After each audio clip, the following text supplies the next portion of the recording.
Lawmakers may be close to a deal to end the longest government shutdown in history. The motion upon reconsideration is agreed to. So that was the Senate voting to advance a House-passed measure to fund the government, marking a key breakthrough in the stalemate and paving the way to reopen the government later this week. Yeah, so 8 Democrats joined Republicans to advance that measure, which had fallen short more than a dozen other times. One Republican, Senator Rand Paul of Kentucky, he voted no. Democrats had demanded that any funding package include expiring Affordable Care Act health care subsidies. The deal grants them a vote next month on extending those tax credits. It also includes a reversal of all layoffs at federal agencies that occurred because of the shutdown. Again, this is not a done deal, as some lawmakers are holding firm on extending those subsidies. And this morning, we are hearing from your Minnesota senators who both voted no. Senator Tina Smith wrote on social media, Trump and Republicans more than doubled Americans' health care premiums, and for 40 days, they have refused to lift a finger to do a thing about it. And Senator Amy Klobuchar posted, I voted against this budget bill because it does not prevent health insurance premiums from doubling for so many Americans. And as we wait for the deal to go through, we know the impacts are still being felt, especially at the airport, where federal officials are requiring those flight cuts. Our best case scenario is that we'll be able to leave here in 2 hours.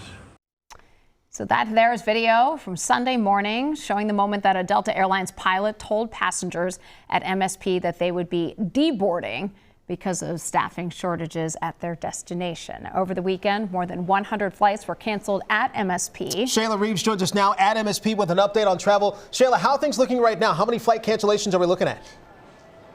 Yeah, good morning to you, AJ and Heather. We are still seeing those cancellations stacking up here at MSP. So far today, 36 arriving flights and 22 departures have been canceled for the day. Now, these includes flights that are arriving from places like Seattle, Los Angeles, Grand Rapids, Washington, as well as Kansas City and Richmond, just to name a few of those locations. We know that MSP is one of 40 airports still under the FAA orders to cut air traffic by 10%. Right now, air traffic controllers are working without pay because of the government shutdown. These reductions are happening just weeks before the Thanksgiving holiday. AAA predicts 2.4 million Americans plan to fly. We caught up with travelers arriving at MSP over the weekend. I'm flying from Fargo back here, and then we got to fly back to Jacksonville, and Jacksonville's a smaller airport, so I'm a little bit concerned about that. But and having multiple flights, that's what I'm concerned about. First and foremost, the system is safe, right? People need to understand that the vast majority, if not 98% of air traffic controllers are going to work, evidenced by we're still having thousands of flights moving the system every day. Now, those cuts ordered by the FAA started on Friday, and they're expected to reach that 10% by sometime this week. Again, travelers are encouraged before they even come to the airport to go ahead, check in, look for any updates from their airlines. As we look through the airport this morning, things are picking up right now. We've seen that less than 10 minutes to get through security now for about the last hour. No changes to report there, but certainly everyone keeping an eye on their flight status because those changes can stack up quickly, guys. Yeah, keep an eye on their flight status and keep an eye on what happens with Congress moving forward if this federal shutdown, if it does in fact end sometime in the near future. Shayla Reeves, live for us at MSP International. Shayla, thank you. And today we will learn more about a tentative deal to avoid an educator strike in Minneapolis. A press conference is scheduled for 10 a.m. when we'll learn more about the terms between Minneapolis Public Schools and the teachers union. The two sides announced a tentative agreement over the weekend. It comes after months of negotiations, and educators had been set to strike tomorrow. The teachers union is pushing for smaller class sizes, more special education support, and better pay. There are still a few steps before it's a done deal. The members of the union will still have to accept the terms of the agreement, and the school board has to approve it.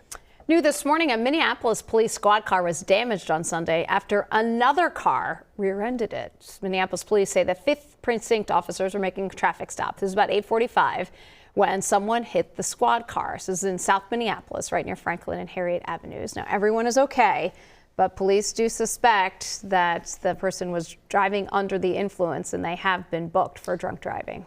An Uber Eats driver is robbed in Brooklyn Park, and it turned into a standoff with SWAT. Police say after the suspect robbed the driver, they ran into an apartment complex.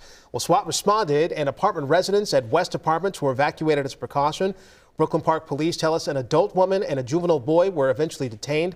The juvenile was arrested and faces charges of robbery. The investigation is ongoing.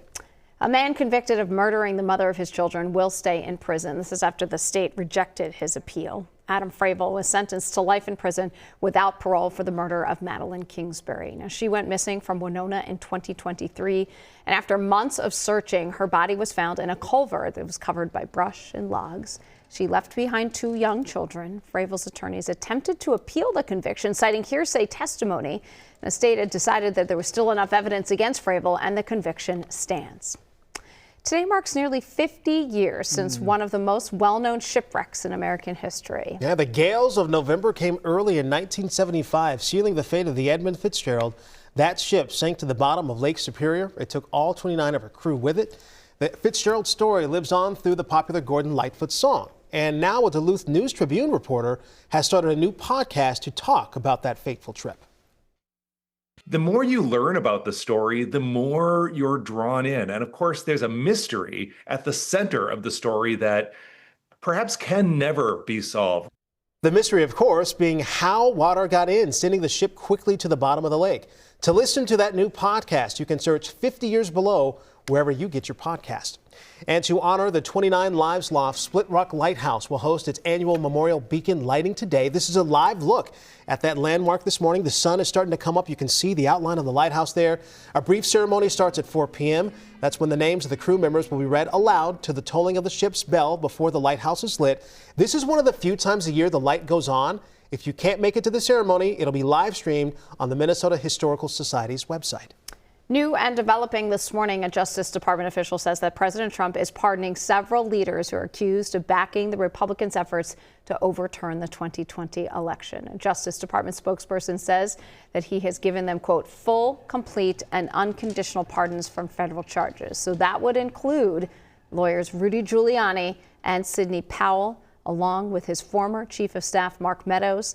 Now, so are some of the co-defendants who were charged for trying to subvert Trump's 2020 loss.